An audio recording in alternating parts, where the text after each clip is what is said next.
Vishwanath સત્વાબાબા trust સંચાલિત Shri Dineshbhai Shamjibhai Ravani science કોલેજના online video લેક્ચરમાં આપ Hello everyone,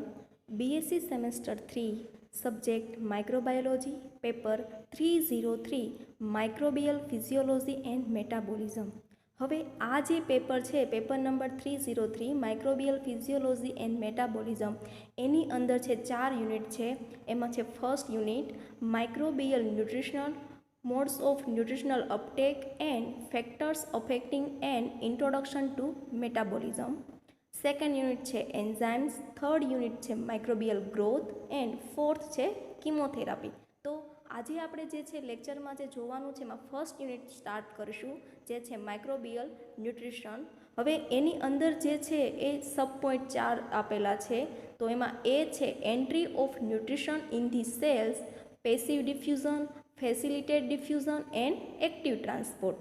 બી છે utilization of nutrients that can not enter the cell, classification of bacteria on the basis of growth supporting environmental factor such as oxygen, temperature, pH, osmotic pressure, salt and hydrostatic pressure. C છે introduction to anabolism, catabolism, metabolism, primary metabolism, secondary and intermediary metabolism. D છે introduction to bioenergetics. એની અંદર 3 sub point છે. એ છે role of reducing power, second છે precursor metabolites, third છે energy rich compounds. તો આજનો જે લેક્ચર છે એની અંદર ઇન્ટ્રોડક્ટરી પાર્ટ જે છે એ આપણે જોશું. એમાં ફર્સ્ટ જે છે ટોપિક માઇક્રોબિયલ ન્યુટ્રિશનલ. હવે એની અંદર કન્ટેન્ટ છે introduction, nutrient requirements and nutritional types of micro organisms. Introduction. The nutrients needed by the microbe provide the element that are used to construct the molecules of life. હવે nutrients છે શું, તો એના માટેની જે છે ડેફિનેશન છે એ જોઈએ. તો કે nutrients are substance use in biosynthesis and energy release and therefore are required for microbial growth. Generally જે ન્યુટ્રિશન છે શેના માટે રિક્વાયર્ડ છે, તો કે માઇક્રો ઓર્ગેનિઝમ છે એના ગ્રોથ માટે શું થશે, તો કે કોઈ એવો સબસ્ટન્સ છે જેને બાયોસિન્થેસિસ થશે અને એમાંથી જે એનર્જી રિલીઝ થશે એ ક્યાં યુઝ થશે, તો કે સેલ્સના ગ્રોથ માટે અથવા તો સેલ્સની બીજી ઘણી મેટાબોલાઇટ્સ અને એક્ટિવિટી માટે છે યુઝફુલ છે. હવે simply process by which chemical substances એટલે કે nutrients are acquired from the environment and used in cellular activities. This is simply the process taking in of food and utilization for release of energy. It is the part of microbial physiology that deals with the nutrient. ત્યાર પછી છે એવો question થશે કે why nutrition is necessary? It is the vital process that facilitates the energy from various sources and utilization for growth and other metabolic process of the microorganisms. હવે આની અંદર કહેવા માગે છે કે ન્યુટ્રિશન શા માટે જરૂરી છે, તો ઓર્ગેનિઝમ્સ છે એનો ગ્રોથ થશે અથવા તો એની અંદર જે કાંઈ સેલ્સની એક્ટિવિટી થવાની છે તો એના માટે જે એનર્જી પ્રોવાઈડ કરે છે. તો હવે કંઈક એવું આપણે જે ન્યુટ્રિશન મેળવશું કોઈ બી સબસ્ટન્સમાંથી, તો હવે શું કરશે તે કે એ પ્રોસેસ છે અથવા તો અલગ અલગ જે સોર્સ એન્વાયરમેન્ટલ સોર્સમાંથી છે એ યુઝ કરશે. હવે એનો ઉપયોગ ફરી ક્યાં કરશે, તો કે એના ગ્રોથમાં અને સેલ્યુલરની જે મેટાબોલિક પ્રોસેસ છે ત્યાં એ યુઝ કરશે.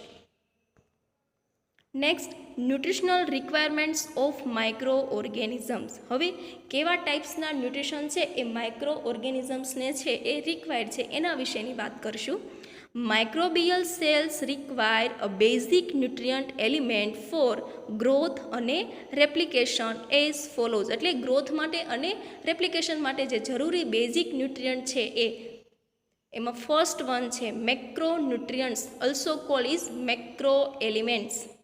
Second, micronutrients is also called micro elements. And third, growth factors. હવે જે ફર્સ્ટ છે મેક્રોન્યુટ્રિયન્ટ, તો મેક્રોન્યુટ્રિયન્ટ એટલે શું કે નામ ઉપરથી ખબર પડે કે એ જે આની અંદર જે કોમ્પ્લેક્સ કમ્પોઝિટ કોમ્પ્લેક્સ હશે એટલે કેવું હશે તો કે એ જે વેરાયટી ઓફ એલિમેન્ટ્સ છે એની અંદર જોવા મળશે એટલે કે organisms are composed of variety of elements called macronutrients ઓર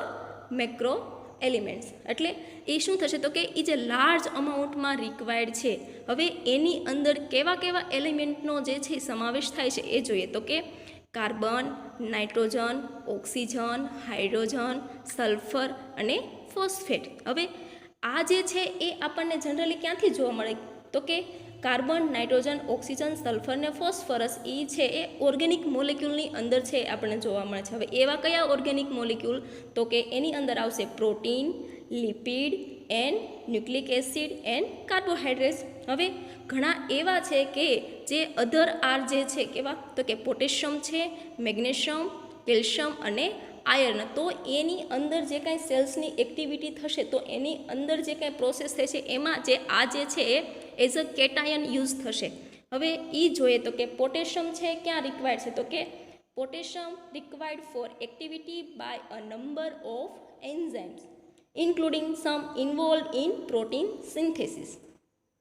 ત્યાર પછી જે કેલ્શિયમ જે છે એ શું થશે તો કે એ શેમાં છે તો કે જે હીટ રેઝિસ્ટન્ટ તરીકે યુઝ થશે બેક્ટેરિયલ એન્ડોસ્પોરની અંદર હવે મેગ્નેશિયમ છે એ તો કે એઝ અ કોફેક્ટર યુઝ થશે complex with ATP and stabilize ribosomes અથવા એન્ડ સેલ મેમ્બ્રેન્સ એની પછી જે છે એ આયર્ન તો કે એ ક્યાં ઇન્વોલ્વ થશે તો કે જ્યારે the synthesis of ATP by electron transport related process હવે આ બધી જે વસ્તુ જે એન્ઝાઇમ્સની કોઈ બી રિલેટેડ રિએક્શન છે પ્રોસેસ છે આ બધા ક્યાં યુઝ થશે એ આપણે આગળ જ્યારે એન્ઝાઇમ્સના ચેપ્ટર ભણશું ત્યારે આપણને વધારે ઇન ડિટેલ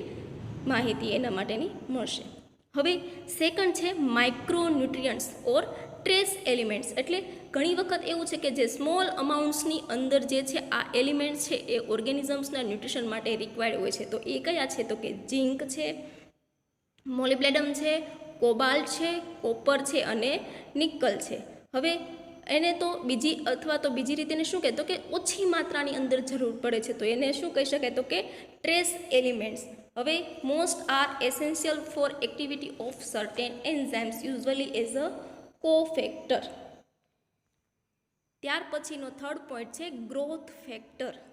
તો કે some microbes are able to synthesis all organic molecules from a single carbon source and inorganic source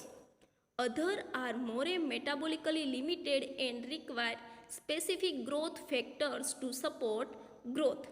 Thus, growth factors are organic compounds that cannot be synthesized by any organisms but are essential for its growth. The organism must obtain the needed growth factor. હવે એમાં જે growth factor છે એ કયા કયા છે તો એ જોઈએ amino acids purine પિરિમિડિન્સ અને વાઇટામિન્સ તો અમાઇનો એસિડ છે જનરલી એ ગ્રોથ ફેક્ટર તરીકે શું થશે તો કે જ્યારે પ્રોટીનનું સિન્થેસિસ થતું હશે ત્યારે આપણે જે અમાઇનો એસિડ છે એ જરૂરી છે હવે પ્યુરિન અને પિરિમિડિન્સ ક્યાં યુઝ થશે તો કે ન્યુક્લિક એસિડનું સિન્થેસિસ થતું ન્યુક્લિક એસિડ એટલે તો કે ડીએનએ એ વસ્તુ જ્યારે અંદર સેલ્સની અંદર બને છે ત્યારે એની અંદર પ્યુરિન અને પિરિમિડિન્સ છે એઝ અ નાઇટ્રોજન બેઝ તરીકે વર્ક કરે છે એટલે જ્યારે ન્યુક્લિક એસિડનું સિન્થેસિસ થાય છે ત્યારે એ ગ્રોથ ફેક્ટર જરૂરી છે પછીનો જે પોઈન્ટ છે વિટામિન્સ તો કે વિટામિન્સ કેવું છે તો કે સ્મોલ ઓર્ગેનિક મોલેક્યુલ્સ છે that usually makeup all or part of enzymes cofactor હવે એ જે છે વેરી સ્મોલ જે કોઈ બી ઓર્ગેનિઝમના ગ્રોથ છે તો એની અંદર સ્મોલ અમાઉન્ટની અંદર છે એ રિક્વાયર્ડ છે હવે એની અંદર જે છે વિટામિન્સ તો કે અલગ અલગ બી કોમ્પ્લેક્સ છે પછી એની અંદર બે ટાઈપ્સ છે વિટામિનની તો કે અમુક જે છે એ ફેટ સોલ્યુબલ વિટામિન છે અને સેવરલ છે એ વોટર સોલ્યુબલ છે હવે આની અંદર ઇન ડિટેલ હવે ઓર્ગેનિઝમ્સ છે એની અંદર ન્યુટ્રિશનલ અપટેક માટેના તો કે કેવા કેવા સોર્સ યુઝ કરે છે એની જે ટાઈપ્સ એના ક્લાસ છે એના પરથી પડ્યા છે એની વાત જે છે એ આપણે આગળના લેક્ચરમાં કરશું થેન્ક યુ